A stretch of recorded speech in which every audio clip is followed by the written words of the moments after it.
ये 26वीं आईनी तरमीम के सवारात हैं जो गैर आईनी तरमीम मंजूर हुई को कौमी असम्बली से, तो ये उस 26वीं आईनी तरमीम के नताइज में जो जजेस इधर बिठाए गए हैं 13 जज 12 जज का जो कंसेप्ट लाया गया हाई कोर्ट में, सुप्रीम कोर्ट में। लेकिन जब आप इस्लामाबाद हाई कोर्ट के 7वें नंबर बंदे को इधर इस्लामाबाद हाई कोर्ट में सीनियर जजेस के ऊपर चीफ जस्टिस बना देंगे तो फिर आपको उनसे क्या तवक्को रहेगी। तो देखिए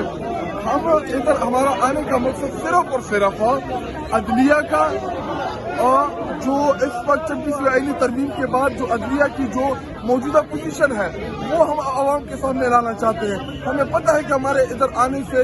इधर चीफ जस्टिस जो इधर इस्लामाबाद हाई कोर्ट का है, और शायद मैं वो फिर तो तौहीन अदालत की ज़मीन में भी चीजें आ जाती हैं, या बेसिकली हम उनको गैरत दिलाने की कोशिश कर रहे हैं कि आप अदल और इंसाफ के तकाज़ों को पूरा करें।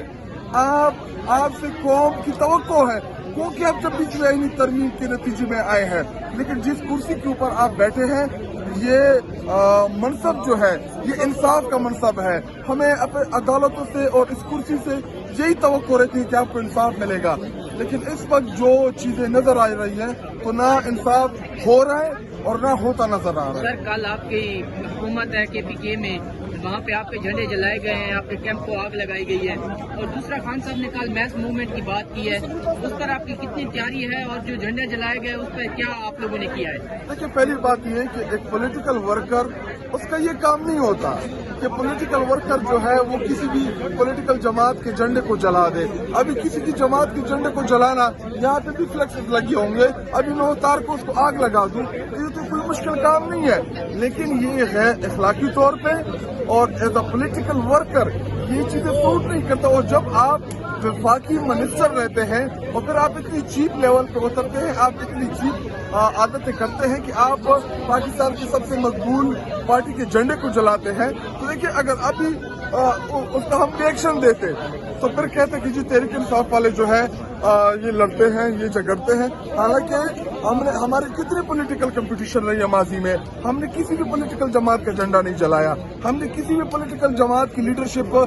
के पोस्टर लगे हुए कभी नहीं फाड़े। लेकिन इन्होंने जो किया, कल जो कैंप जलाया और तो कानूनी जो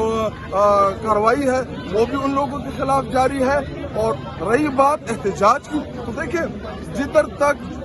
सूबाई हुकूमत का जो प्रोविंशियल गवर्नमेंट का था, मेन रोड जो है या वहाँ पे जो ग्राउंड है वो सूबाई हुकूमत के अंडर आता है, वहाँ तक ना किसी के ऊपर लाठीचार्ज हुआ, ना किसी के ऊपर शेयरिंग हुई, ना किसी को पकड़ा गया, ना क्योंकि वहाँ पे एक वाहिद ईस्टर्न पाकिस्तान में आपकी अगर कोई इलेक्टेड जमहूरी हुकूमत है तो खैबर पख्तूनख्वा है। लेकिन जब ये कैंट एरिया में घुसने गए तो आपको पता है कि कैंट एरिया जो है वो सूबाई हुकूमत के प्रोसेस से बाहर है। तो जब ये कैंट के एरिया में दाखिल हुए, तो कैंट एरिया में दाखिले के बाद वहाँ से आपको पता है वहाँ हम भी तो उधर के इफेक्टिव है, हमें भी तो उधर से मिला है, तो उन्होंने कहा कि उनकी पुलिस को कीजिए इनके ऊपर शेलिंग करें।